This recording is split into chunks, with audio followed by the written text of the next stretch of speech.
Hello guys, ഇപ്പം നമ്മൾ crow boy എന്നുള്ള ഇംഗ്ലീഷിലെ 6th ക്ലാസ്സിലെ ക്രൗ ബോയ് എന്നുള്ള പാഠമാണ് വായിച്ചു തരാൻ പോകുന്നത്.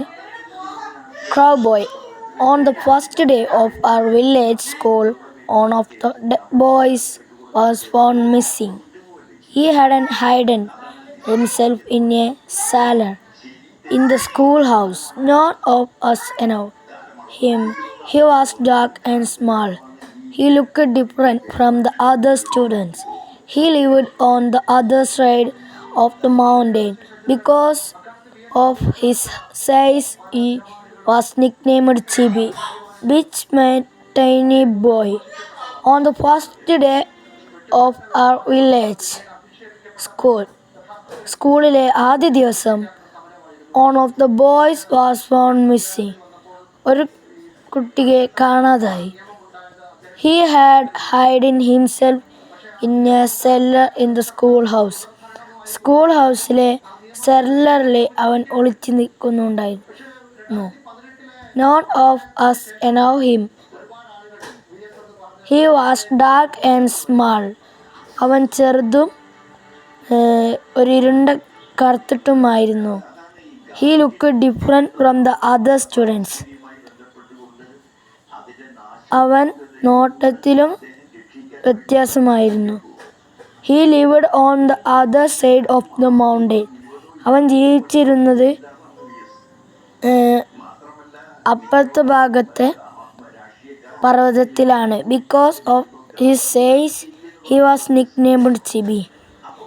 അവൻ്റെ വലുപ്പവും. He was nicknamed Chibi.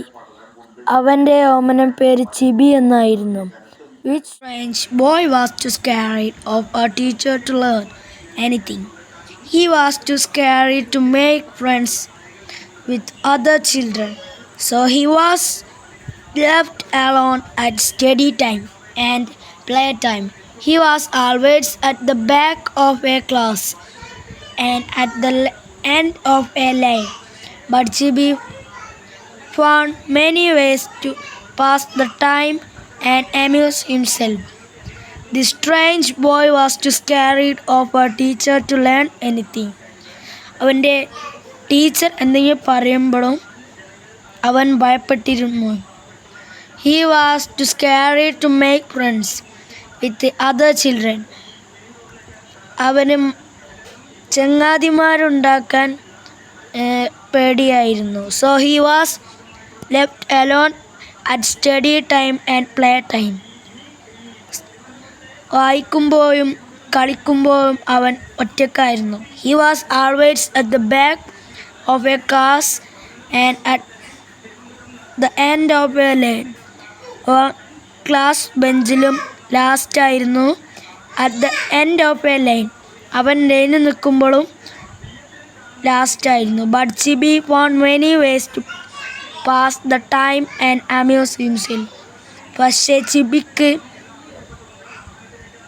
Time pass ചെയ്യാൻ നിറയെ സംഭവങ്ങളുണ്ടായിരുന്നു. Strange boy was too scared of a teacher to learn anything. He was too scared to make friends with other children. So he was left alone at study time and playtime. He was always at the back of a class and at the end of a line. But Chibi found many ways to pass the time and amuse himself. The strange boy was too scared of a teacher to learn anything. അവൻ്റെ teacher എന്തെങ്കിലും പറയുമ്പോഴും അവൻ ഭയപ്പെട്ടിരുന്നു. He was too scared to make friends with the other children. അവന് ചങ്ങാതിമാരുണ്ടാക്കാൻ പേടിയായിരുന്നു. So he was left alone at study time and play time. വായിക്കുമ്പോഴും കളിക്കുമ്പോഴും അവൻ ഒറ്റക്കായിരുന്നു. He was always at the back of a class and at the end of a lane. Class ബെഞ്ചിലും ലാസ്റ്റായിരുന്നു. At the end of a lane. അവൻ ലൈനിൽ നിൽക്കുമ്പോഴും ലാസ്റ്റായിരുന്നു. But Chibi found many ways to pass the time and amuse. He would just stare എന്ന് തുടങ്ങുന്ന ഭാഗം നമ്മൾ second പാർട്ടിലിടുന്നതാണ്.